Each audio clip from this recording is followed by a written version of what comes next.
नमस्कार दोस्तों, स्वागत है आपका हमारे YouTube चैनल जीके ट्रैकर पे। देखिए फ्रेंड्स, आज के वीडियो में हम बात करेंगे जो हमारी एक सीरीज है टॉप जीके एमसीक्यू सीरीज, जिसमें आपको जीके के इंपॉर्टेंट प्रीवियस ईयर क्वेश्चंस यहां पर देखने को मिलते हैं। ये हमारी इस सीरीज की 150वीं क्लास होगी। अगर आपने इससे पहले की क्लासेस को कवर नहीं किया है, आप उनको प्लेलिस्ट में जाके देख सकते हैं। तो चलिए दोस्तों, आज की क्लास को शुरू करते हैं। आज का हमारा पहला क्वेश्चन है, निम्न में से किस वंश के शासकों को श्री पर्वतीय कहा गया है? तो किस वंश के राजाओं को श्री पर्वतीय कहा जाता है? यह क्वेश्चन बन चुका है पेपर के अंदर। श्री पर्वतीय इक्ष्वाकु वंश के राजाओं को कहा जाता है। ऑप्शन डी सही आंसर होगा। इस वंश को लेकर के दो क्वेश्चन आपके पास और बनते हैं। एक तो आपका ये वाला नाम पूछा जाता है कि श्री पर्वतीय किस वंश को कहते हैं? इक्ष्वाकु वंश को कहते हैं। दूसरा क्वेश्चन बनता है, ये इस वंश के जो शासक थे, यह शुरुआत में किसके अधीन थे, किसके सामंत थे? तो ये जो इक्ष्वाकु वंश के राजा थे, शुरुआत में सातवाहनों के अधीन थे, सातवाहनों के सामंत थे। जैसे ही सातवाहन शक्ति कमजोर होती है, ये अपने आप को स्वतंत्र घोषित कर देते हैं। ठीक है, तो क्वेश्चन आता है कि इक्ष्वाकु वंश शुरुआत में किसके सामंत थे? सातवाहनों के सामंत थे। एक और चीज यहां पर याद करना, श्री पर्वतीय के अलावा इस वंश को आंध्र भृत्य कहा जाता है, यानी आंध्रों का नौकर किस वंश को कहते हैं? आंध्र भृत्य। ये भी इसी वंश को कहा जाता है। इस वंश का जो संस्थापक है वो श्री शांतमूल को माना जाता है। ये कुछ अतिरिक्त तथ्य हमने यहां पर देखे। नेक्स्ट है, निम्न में से किस राजवंश और उनके संस्थापक के युग्मों में से कौन सा एक युग्म सही सुमेलित नहीं है? एक तरफ आपको राजवंशों के नाम दिए हैं, दूसरी तरफ उनके संस्थापकों के नाम दिए हैं। राष्ट्रकूट वंश का संस्थापक क्या दंती वर्मन था? यह आपका सही हो जाएगा। कुषाण वंश का संस्थापक क्या मूलराज प्रथम था? यह गलत हो जाएगा। कुषाण वंश का संस्थापक, उसका नाम क्या था? उसका नाम था कुजुल कडफिसेस। कुजुल कडफिसेस इस वंश का संस्थापक था। ठीक है, और इस वंश का सबसे प्रसिद्ध राजा, सबसे प्रतापी राजा कौन था? वो आपका कनिष्क था। ठीक है, संस्थापक में कुजुल कडफिसेस को याद करेंगे और सबसे प्रसिद्ध में कनिष्क को याद करेंगे। तो सेकंड वाला युग्म आपका गलत है। बाकी तीसरा, कण्व वंश का संस्थापक वासुदेव था और चंदेल वंश का नन्नूक था। बाकी तीनों आपके सही हैं। ठीक है, नेक्स्ट है, निम्न में से किस महाद्वीप को पक्षियों का महाद्वीप कहा जाता है? तो पक्षियों का महाद्वीप ये कहा जाता है दक्षिण अमेरिकी महाद्वीप को। ऑप्शन सी हमारा सही आंसर होगा। निम्न में से कौन सी ठंडी जलधारा अटलांटिक महासागर में प्रवाहित होती है? तो अटलांटिक महासागर की जलधारा आपने बतानी है। इनमें से ये जो तीनों जलधाराएं आपको यहां पर दिख रही हैं, तीनों की तीनों अटलांटिक महासागर की जलधारा है। लेकिन आपको ठंडी जलधारा के बारे में बताना है। जो ब्राजील जलधारा है ये गर्म जलधारा है, गल्फ स्ट्रीम ये भी गर्म जलधारा है, जबकि जो लेब्राडोर है यह अटलांटिक महासागर की ठंडी जलधारा है। और आपको ठंडी ही बतानी थी, यानी ऑप्शन सी इसका सही आंसर हो जाएगा।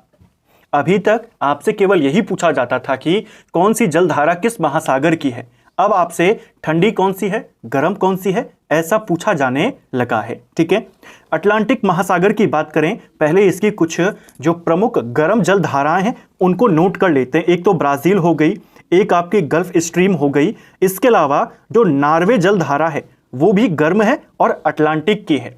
इसके अलावा एक आपने देखी होगी, बहुत बार पेपर में आती है, फ्लोरिडा जलधारा, वो भी गर्म है और इसी की है। ठीक है, इसी महासागर की अगर हम ठंडी जलधाराओं की बात करें तो ठंडी जलधारा में आपकी लेब्राडोर आती है। इसके अलावा एक काफी फेमस है बेंगुएला, ये भी ठंडी जलधारा है अटलांटिक महासागर की। एक है आपकी कनारी जलधारा, ठंडी जलधारा है अटलांटिक महासागर की। और एक है आपकी फॉकलैंड, ये भी ठंडी है और अटलांटिक की है। तो हमने ठंडी और गर्म दोनों को यहां पर देखा अटलांटिक महासागर की। इस सीरीज से आपका यही अच्छा यहां पर रिवीजन होता है कि आपको प्रीवियस ईयर का क्वेश्चन तो मिलता है, सारे मिक्स क्वेश्चन आपको यहां पर देखने को मिलते हैं। जीएस के हर टॉपिक से क्वेश्चन मिलते हैं और उनको हम एक्सप्लेन करते हुए चलते हैं, जिससे आपको जो पूरा टॉपिक है वो यहीं पर अच्छे से रिवाइज हो जाता है। ये हमने केवल अटलांटिक महासागर की देखी। प्रशांत महासागर की जलधाराएं भी पूछी जाती है। गर्म जलधारा में उसकी जो सबसे इंपॉर्टेंट वाली है वो है आपकी क्यूरोशिवा। ये किसकी है? प्रशांत महासागर की गर्म जलधारा। इसके अलावा एक है पूर्वी ऑस्ट्रेलिया जलधारा और ब्रिटिश कोलंबिया जलधारा। दोनों गर्म हैं और प्रशांत की हैं। ठंडी की बात करें तो क्यूरोशिवा प्रशांत की गर्म जलधारा है और इसी से मिलता जुलता एक नाम है आयुशिवा। तो क्यूरो आपकी गर्म जलधारा है और आयुशिवा आपकी ठंडी जलधारा है। इन दोनों को आपने याद करना है, ये गर्म है और ये शीत वाली जलधारा है। ठीक है, प्रशांत महासागर की। नेक्स्ट है, निम्न में से कौन सा मुगल कालीन प्रशासनिक अधिकारी शाही तोपखाने का प्रधान होता था? तो मुगल काल के बारे में, मुगल काल के प्रशासन के बारे में उसके नोट्स लगभग कंप्लीट हो चुके हैं। बहुत जल्द आपको एक डिटेल्ड वीडियो मुगल काल के प्रशासन से संबंधित यहां पर देखने को मिलेगा। मुगल काल की शुरुआत भी हम करेंगे, राजाओं के बारे में, उनके काल की घटनाओं के बारे में भी बात करेंगे। लेकिन उससे पहले, क्योंकि प्रशासन को लेकर आपके ज्यादा सवाल आते हैं, हम प्रशासन का एक सिंगल वीडियो कवर कर जाएंगे। नोट्स लगभग पूरे हो चुके हैं, बहुत जल्द आपको उसकी क्लास देखने को मिलेगी। यहां पर प्रश्न है कि शाही तोपखाने का प्रमुख कौन होता था मुगल काल में? सही आंसर हो जाएगा मीर आतिश। जो मीर आतिश नाम का अधिकारी होता था मुगल काल में, वो तोपखाने का प्रधान होता था, प्रमुख होता था। ठीक है, इसके अलावा फौजदार कौन होता था? देखिए, मुगल काल का जो प्रशासनिक व्यवस्था थी उनकी, मुगल साम्राज्य कई सारे सूबों में बटा होता था। ठीक है, इन सूबों का जो प्रमुख होता था उसको सूबेदार कहा जाता था या सिपह सालार कहा जाता था, सूबे के प्रमुख को।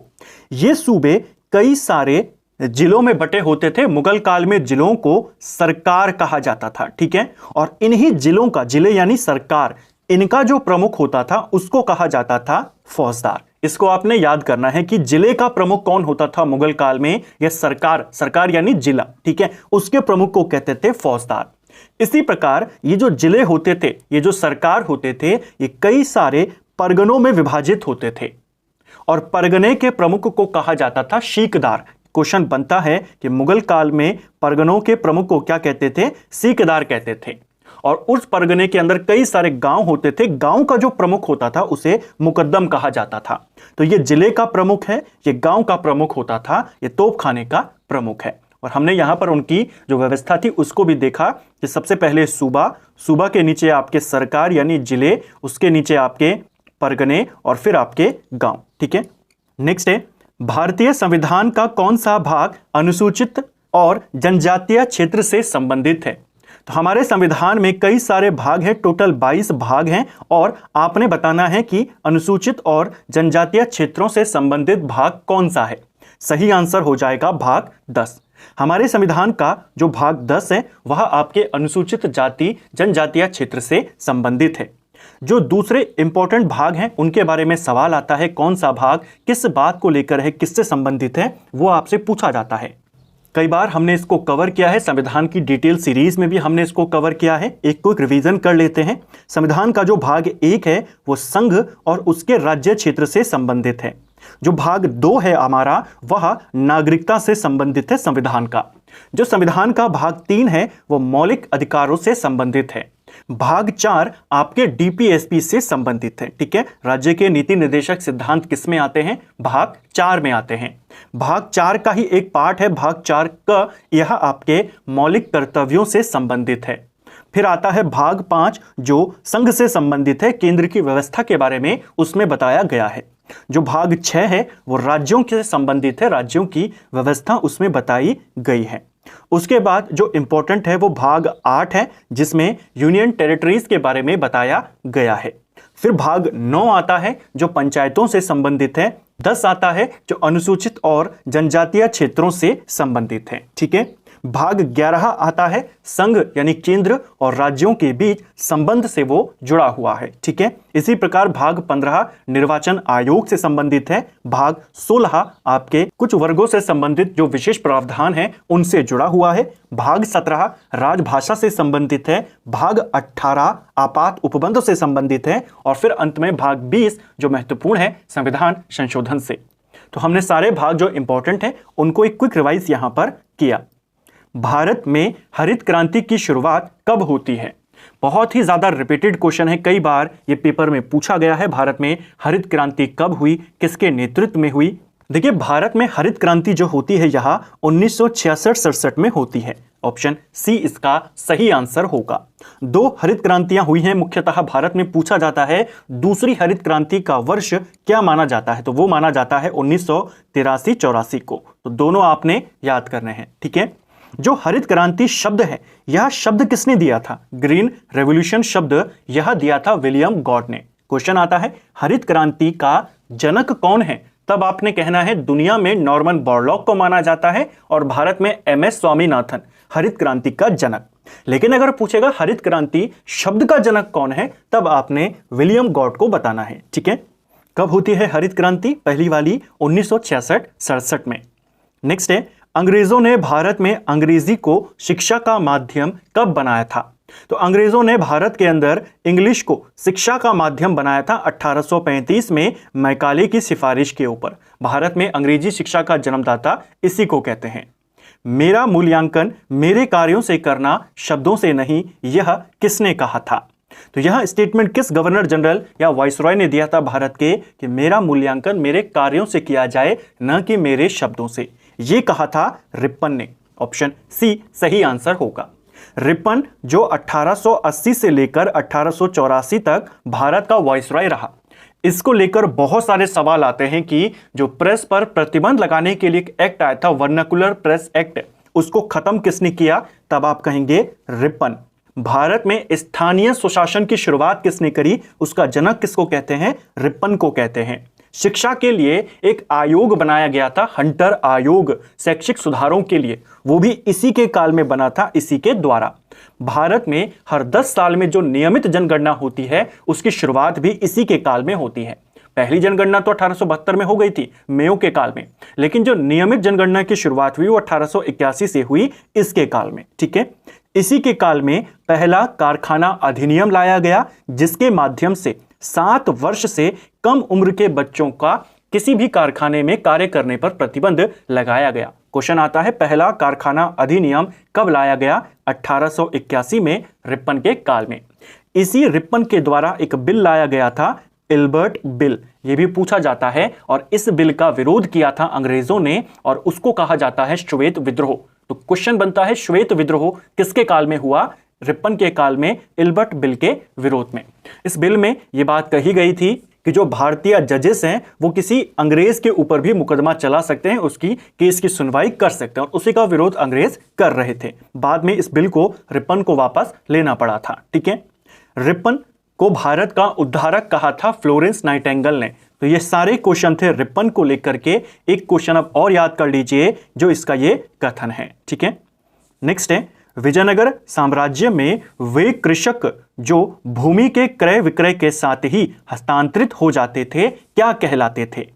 तो विजयनगर साम्राज्य के ऊपर, बहमनी साम्राज्य के ऊपर एक डिटेल्ड वीडियो बने हुए हैं। उसी में हमने देखा था कि विजयनगर साम्राज्य में वे किसान जब भूमि खरीदी जाती थी, तो भूमि जिसने खरीदी वो किसान भी उसी के अधीन चले जाते थे। जैसे कुछ खेती कर रहे हैं किसी के खेत के ऊपर, उस व्यक्ति ने अपना खेत किसी दूसरे व्यक्ति को बेच दिया, खेत के साथ साथ जो उसके अधीन काम कर रहे थे वो भी उस व्यक्ति के पास चले जाते हैं।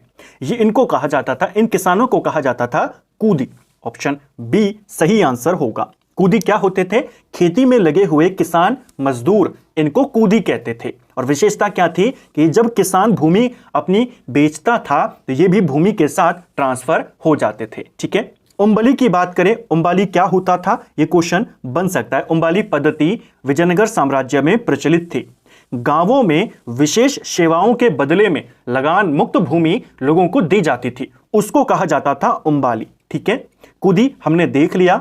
वेशवग क्या होता था? वेशवग, देखिए विजयनगर साम्राज्य में दास प्रथा प्रचलित थी। एक तो आपको सीधा क्वेश्चन यही आता है कि विजयनगर साम्राज्य में क्या दास प्रथा प्रचलित थी, तो आप कहेंगे यस, वहां पर प्रचलित थी। मनुष्यों का क्रय विक्रय किया जाता था और उसको कहा जाता था वेशवग। तो वेशवग क्या है? मनुष्यों के क्रय विक्रय को वेशवग कहा जाता था, ठीक है। रथकोड़गे की बात करें, रथकोड़गे क्या होती थी? युद्ध के मैदान में जो बहादुरी दिखाते थे या जो शहीद हो जाते थे, उनके परिवार के लोगों को जो भूमि दी जाती थी उसे रथकोड़गे कहा जाता था। तो ये कुछ इंपॉर्टेंट शब्दावली है विजयनगर साम्राज्य की, यहां से क्वेश्चन आपके बनते हैं। उम्बाली पद्धति क्या है, कूदी क्या है, वेशवग क्या है, रथकोड़गे क्या है, दास प्रथा थी या नहीं थी, वो सब आपके यहां पर क्लियर हुए। एक क्वेश्चन के साथ हमने इन सारे पॉइंट्स को देखा। नेक्स्ट है, निम्न में से कौन सा एक प्रावधान आर्टिकल 20 के अंतर्गत शामिल नहीं है। तो आर्टिकल 20 की बात करें, देखिए आर्टिकल 20 मौलिक अधिकारों का ही पार्ट होगा, क्योंकि आप जानते हैं आर्टिकल 14 से लेकर आपके 32 तक मौलिक अधिकार हैं। जो आर्टिकल 20 है इसमें कहा गया है अपराध के लिए दोष सिद्धि के संबंध में संरक्षण। इसके अंदर 3 बातें आपको दी गई हैं, 3 तरह के संरक्षण आपको यहां पर दिए गए हैं। पहला है कि किसी भी व्यक्ति को अपराध के लिए केवल एक बार ही सजा मिलेगी, एक अपराध के लिए एक बार सजा। किसी भी व्यक्ति को हिरासत में लिए जाने का कारण बताना होगा, यह इसमें शामिल नहीं है। ऑप्शन बी इसका गलत यहां पर हो जाएगा। ठीक है, पहला बिंदु यह है दोष सिद्धि के संबंध में संरक्षण जो है वो आर्टिकल 20 में है। गिरफ्तारी या हिरासत से संबंधित जो संरक्षण है वह आर्टिकल 22 में आते हैं। तो ये वाला जो बिंदु है वो आर्टिकल 22 का पार्ट है। ठीक है, ये तो क्लियर हो गया। पहले अब 20 के जो पार्ट्स हैं उनको देखते हैं, उसमें क्या क्या बातें हैं, फिर 22 की बात करेंगे। इसके बाद इसमें है अपराध करने के समय में जो कानून है उसी के तहत सजा मिलेगी, ये भी सही है, आर्टिकल 20 के अंदर है।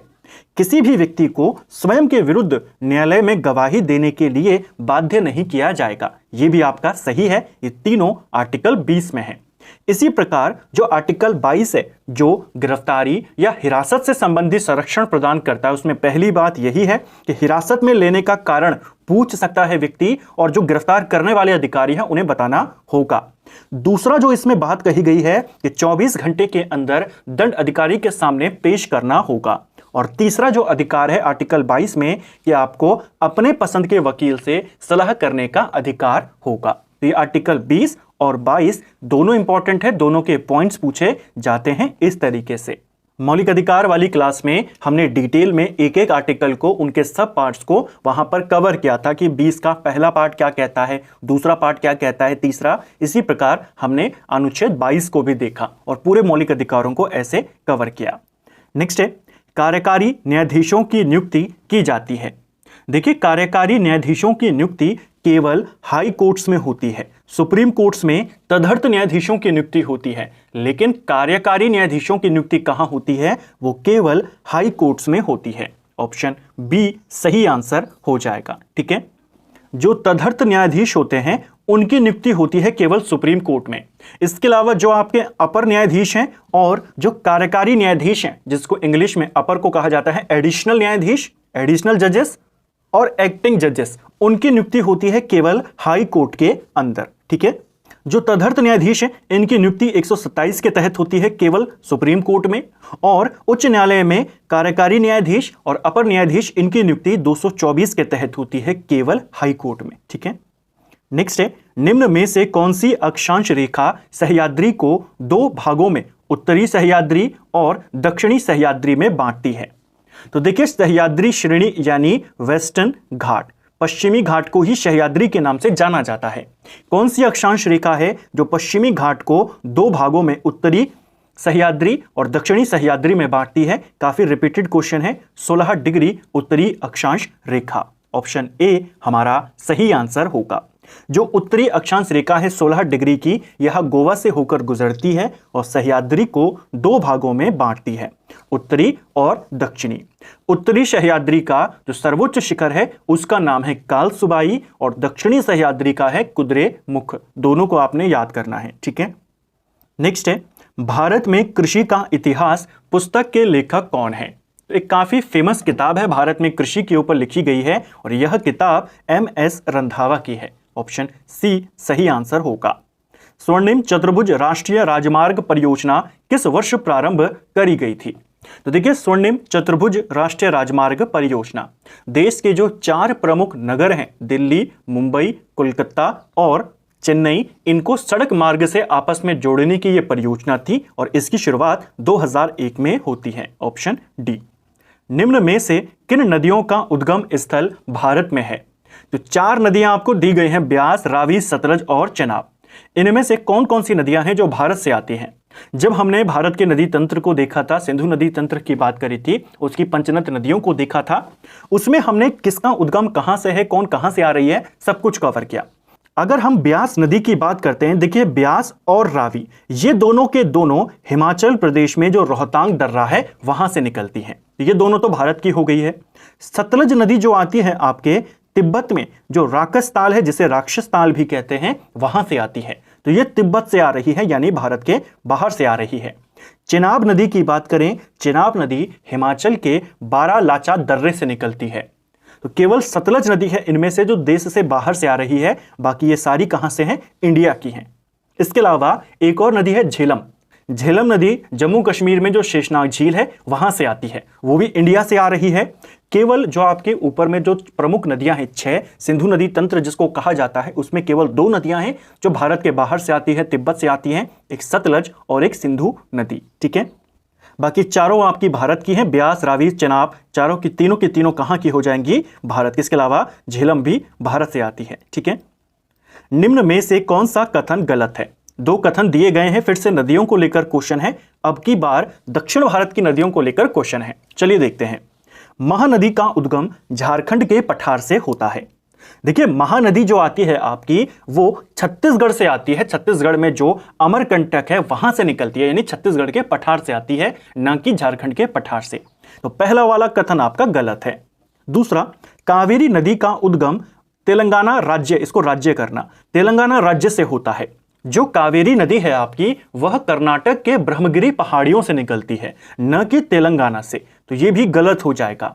अब देखिए क्वेश्चन में पूछा गया है कि इनमें से कौन सा गलत है, तो आपको गलत वाला बताना है। तो आप कहेंगे पहला और दूसरा दोनों गलत है। ठीक है, जो कावेरी नदी है वो तेलंगाना में जाती ही नहीं है, कर्नाटक में बहती है 41%, फिर तमिलनाडु में बहती है लगभग 56%, और फिर 3% के करीब वो केरल में बहती है, तेलंगाना में जाती ही नहीं है। एक और क्वेश्चन बनता है कावेरी को लेकर के, यहीं पर नोट डाउन कर लीजिए। एकमात्र नदी है कावेरी जिसमें पूरे साल पानी रहता है। ठीक है, नेक्स्ट है, पैसा अधिनियम किस समिति की सिफारिश पर लाया गया था? देखिए पैसा अधिनियम की बात करते हैं, पहले तो इसकी आपको फुल फॉर्म पता होनी चाहिए। अगर आपको इसकी फुल फॉर्म पता है तो ही आप बता पाएंगे कि यह किससे संबंधित है, क्योंकि पेपर में पूछा गया था पैसा की फुल फॉर्म बताइए। इसकी जो फुल फॉर्म है पैसा अधिनियम, panchayat extension to scheduled area, यानी जो अनुसूचित क्षेत्र हैं उनमें पंचायतों का विस्तार किस तरीके से किया जाए, उसके लिए आया था पैसा अधिनियम। तो पैसा अधिनियम इकोनॉमी से संबंधित नहीं है, पंचायती क्षेत्रों को बढ़ावा देने से अनुसूचित क्षेत्रों के अंदर उससे संबंधित है। ठीक है, पैसा जो अधिनियम था 1996 में इसे पारित किया गया था। ठीक है, यह पारित किया गया था भूरिया समिति की सिफारिश पर। दिलीप सिंह भूरिया एक कमेटी के अध्यक्ष थे। उस कमेटी का गठन 1994 में किया गया था, इस चीज के लिए कि अनुसूचित क्षेत्रों में कैसे हम पंचायतों का विस्तार करें जनजातीय क्षेत्रों में। तो 94 में एक समिति बनी जिसके अध्यक्ष थे दिलीप सिंह भूरिया। इस समिति ने अपनी रिपोर्ट 1995 में दी और उसी की सिफारिशों पर 96 में पैसा अधिनियम आया। ठीक है, धन विधेयक केवल लोकसभा में ही प्रस्तुत किया जा सकता है, राज्यसभा में नहीं, यह किसमें कहा गया है? देखिए जो धन विधेयक है आपका वह केवल लोकसभा में आएगा, आप सभी जानते हैं, राज्यसभा में नहीं आ सकता। यह कहा किस आर्टिकल में है? यह कहा गया है आर्टिकल 109 में। ऑप्शन बी सही आंसर हो जाएगा। ठीक है, नेक्स्ट है हमारा, पुनर्जन्म का स्पष्ट उल्लेख पहली बार किस उपनिषद में मिलता है? यह भी काफी एक इंपॉर्टेंट क्वेश्चन है, उपनिषदों को लेकर के, वेदों को लेकर सवाल लगातार बनते रहते हैं। पुनर्जन्म का जो पहला उल्लेख हमें मिलता है वो बृहदारण्यक उपनिषद में देखने को मिलता है। ऑप्शन सी सही आंसर होगा।